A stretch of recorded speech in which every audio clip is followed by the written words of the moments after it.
Salam. Real TV'de İsrail Devleti'nin Azerbaycan'daki fevkalade ve selahiyetli sefiri George Dick'in profilidir. Mr. Ambassador, hello. Hello, good morning. And thank you for accepting our response for the interview. And you are the first diplomat in our project, in Profile Project. It's a great honor for me. Thank you for having me on the show. It's really a privilege to be on this program and the first ambassador, the first diplomat on your show. Thank you for having me. Yes, exactly. Mr. Ambassador, first of all, my question about himself, about your parents' education.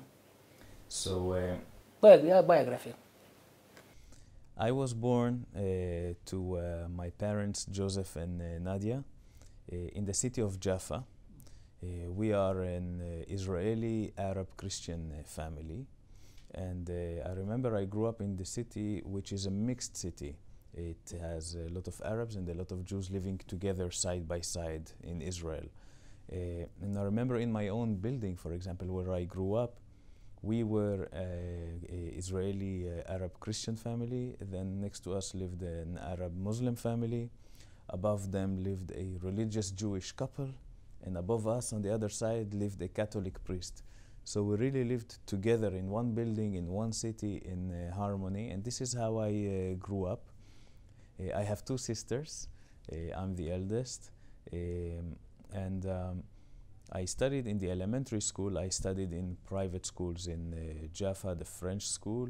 And later in university, I did my law degree in the IDC. I did law and government, 2 degrees.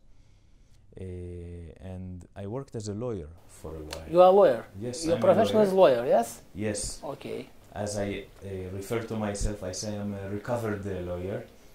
I was a lawyer for several years, and then I joined the Foreign Service. Yes.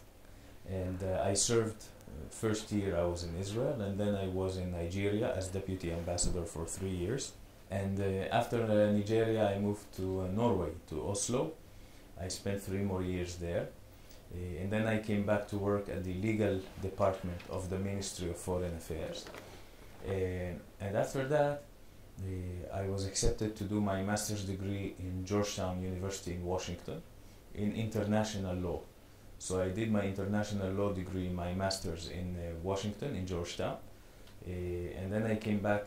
I was the senior advisor to the Director General of the Ministry of Foreign Affairs. He's the head of the entire ministry under the minister. And back then, the Minister of Foreign Affairs was also the Prime Minister, Netanyahu.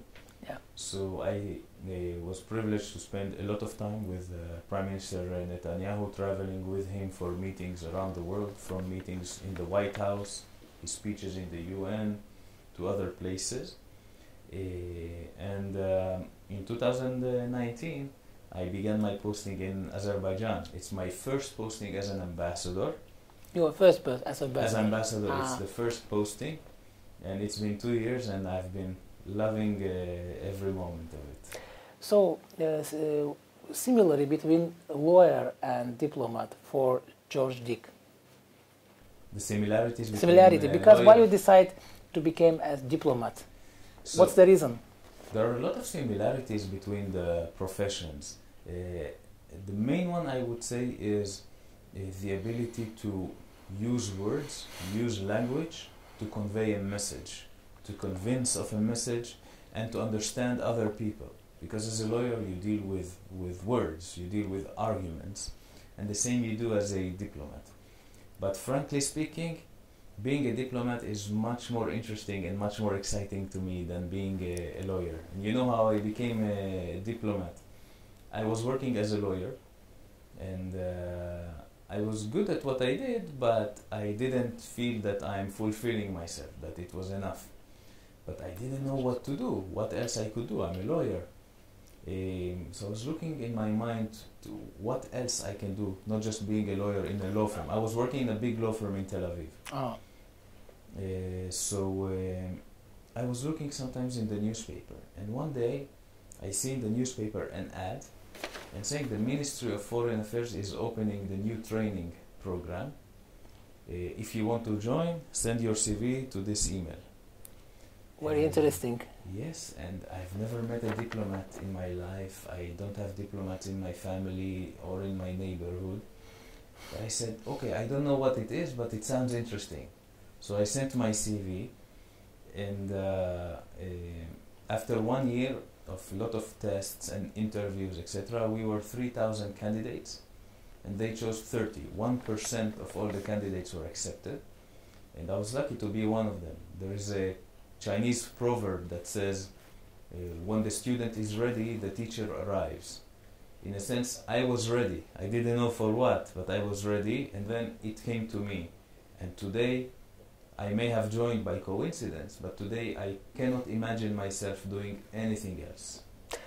Have you a special formula of being a successful diplomat, young diplomat, because... Thank you for asking me this question. I think that young people should get more credit to being a diplomat. I think the young generation has a lot to contribute to diplomacy, because the world is changing very, very quickly. In the past, the diplomat's job was to transfer messages. You know, your leaders say one thing, you transfer the message to the other side, and vice versa. Today, if your leaders want to talk, they can have a phone call, they can have a Zoom call, they can fly in very short time and meet each other. Another job of the diplomat used to be, for example, understanding the news and the atmosphere in that country and conveying it back. Today, everything is online, everything is on the internet. So we need to reinvent the job of the diplomat today to the new technological and digital world that we live in. And I think that's why the young generation can do more. And I think if you ask me what is the most important attribute of a diplomat, exactly, yeah, I would say it is curiosity. To be curious, and to be curious about everything. My mentor always told me that even if you meet someone and you find him not interesting or boring, always remember, every person knows at least one thing that you don't know. And your job is to always find that one thing. One thing he knows better than you. It's a special formula of George. Absolutely. It's always, and because you talk to a lot of people in this job.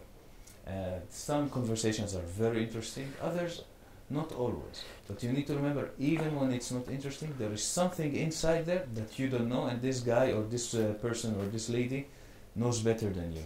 So always be curious, and you need to know a little bit about everything. You don't need to be an expert in anything specifically, but you need to know a little bit about anything. There is in English there is a saying, it's an opposite way of saying it, but it's the same. It says, you need to know almost nothing about almost everything. So this is the way you need to be able to converse about everything and to be curious about all the topics that you are dealing with. Mr. Ambassador, about your interest, daily life, hobbies, because lawyer, diplomat, what we can add? More important than lawyer, more important than diplomat, more important than anything else is the fact that I'm a husband and I'm a father. Okay. And my greatest hobby today is, my greatest passion is to be with my wife and to be with my son and to spend time with them. I will tell you one more thing.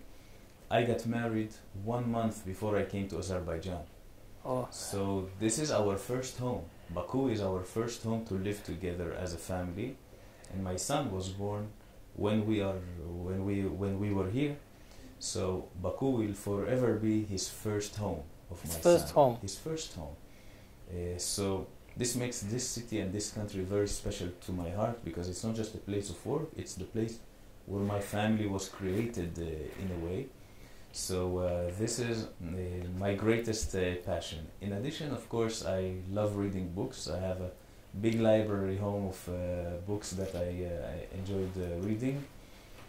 But I also like to do sports. Sports? Yes. What kind of? So when I was a little bit younger, I used to play a lot of basketball. Basketball? Yes. Yes. And a little bit of football, but I preferred basketball. Why basketball? Because football is very famous. Football is very famous, but I just got connected to the NBA, and I was watching it and waking up in the middle of the night to watch the important games with Michael Jordan at the time. And I just, this was my generation in the 90s. And I fell in love with the sport, and I enjoyed the jumping and the blocking and the shooting on the basket much more. And to be honest, I think I enjoyed it more because I was better at it than in football. What are the similarities between Azerbaijanis and Jews? Because Azerbaijan, motherland of the Jews too, we are a multicultural country, and many centuries Jews living here. We are living with them as one family. And about the similarities, about the relations between Azerbaijanis and Jews. It's one of the things that struck me the most when I came to Azerbaijan is this special relationship between the Jewish community and the state of Azerbaijan and the people in Azerbaijan. And I served in Oslo before, in Norway, I told you. And if I wanted to go to the synagogue in Norway, I would have to pass 5 security points that will check me until I can enter the synagogue. Here in Baku, if I go to the synagogue, I just walk, there is a door, I open the door, and I'm inside. There's no security because there's no need. And this is something that is very unique. Azerbaijan is one of the few and only places in the world where the Jewish community has lived for centuries and never experienced any form of anti-Semitism or persecution from the local community. And that is something Azerbaijan should always be proud of, and it is the basis for our joint partnership between our nations and our states. There's a lot of similarities in the people level. We are Israelis and Azerbaijanis are very warm people. They like to be with other people, to host people. We care very much about family and about our values. And also there are not good similarities. We are both driving like crazy in the streets, and we are both very hot and tempered people. But at the end, it's part of who we are, it's part of our culture, and we share this tradition. And I can tell you that my family and I are here, and I see it with other Israelis as well. Everyone feels very much at home in Azerbaijan. Because during the war, 44 days, Israel gave big support, great support to Azerbaijan. And tell me about this support, please, because every time we saw you in our territories, Karabakh, you was there exactly. And about this support, this great support, because it was very, it's example for another countries, relation between two countries. This year we are celebrating 30 years of diplomatic relations between Israel and Azerbaijan. But I can tell you that the friendship between our nations did not start only 30 years ago, nor was it started by states. It is a friendship between the peoples. So naturally, the friendship is always seen, it's always tested in times of need. And when the other side is going through a hard time, it's the question of, are you there to support? And I can tell you that Israel has always supported the territorial integrity of Azerbaijan. It has never ever changed the position, not before nor after the Second Karabakh War. And of course, when our friends are in need, we are there for them. I will also tell you that what moved me personally the most was when I visited Ganja a day after it was hit by rockets. And I went there and I saw the destruction and the devastation. I saw the death, and I was really disheartened to see victims and innocent children and women and elderly suffering, losing their homes, losing their jobs. And that's when we also decided that we need to do something on the humanitarian level to show our support to the people. So we provided with material support to the people in Ganja. On that day, we brought them heaters and blankets and things so they can, pass through the winter of that time. We have brought here, 2 months later, a delegation of eye doctors to treat the wounded who lost their eyes or their face has changed. There is one guy, an Azerbaijani guy, his name was Arif. He was a soldier in the war. he lost his sight during the war. He couldn't see with his eye. And thanks to this doctor, he regained his sight and now he can see again. And since then, we've been to Ganja, we've been to Tartar, we've been to all these places, and we've always pledged to help the orphans, the needed, and everyone, because this is the special relationship that we have between our countries. It's not between only countries and governments and leaders, but it's on the people level. Yeah, what do you want in Azerbaijan? Cuisine, culture, or another? Every day I'm learning something new about Azerbaijan culture and that I enjoy and I like. First of all, about the cuisine in Azerbaijan, I think that there's no competition to the lamb in Azerbaijan and in general to the food and the salads and the good quality of the food here. I think it is unmatched. All the ambassadors before me. What in general? From the national cuisine. In general, the national cuisine is fantastic. I particularly like, first of all, there's another similarity. There you have the pomidor yumurta. It's very much like, it's not like, but it's similar to the shakshuka in Israel, but it's a different style. Here, the pomidor yumurta has, in the shakshuka, we have much more tomatoes than eggs. Here, it's more equal. The ratio, so I enjoy that very much. But I also like the lamb. I like the soups from Dovra to Dushbara. There is one more soup. What is the name? Anyway, there is other dishes and the dolma. We also have dolma, but it's very different. Ours is more with rice. Here, it's more with meat inside. So it's really a good and a great cuisine. And also in culture, you know, I go out and I've seen music performances here. You have some fantastic musicians. We have a very famous jazz artist in Israel, Avishai Cohen. And the pianist that plays with him, his name is Elchin, I forgot the last name. He's Azerbaijani. And this growth in culture, in music, in art, I've visited the museums here, the modern art museum, the classic art museum, really inspirational work. And of course you have the carpets art, which is, I think, unmatched in the world. About your interest to literature, art, what books you are reading, you want to read during the free time? I love reading books, and I try to read between 1 book to 3 books a month, depends how much my son allows me to read without interrupting. What I read depends on my mood and what I like. Sometimes I'm more in a prose mood, so I read stories and prose. Lately I've read the book of Salman Rushdie, but also I like to read books that are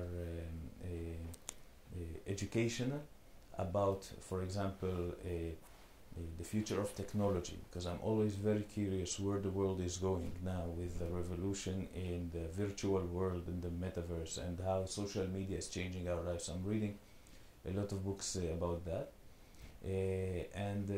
Now I'm entering a period where I'm curious about history books. History books? Yes, to learn about the history. I'm reading now a book about the history of the Caucasus. Maybe it's the reason that you are a lawyer, diplomat. I think my love to books was much before I became a lawyer and a diplomat. Before. And I think because I like books, I enjoyed being a lawyer because it requires you to read a lot. Now I'm reading about the history of Azerbaijan, actually, a great book by Svante Cornell, an American researcher.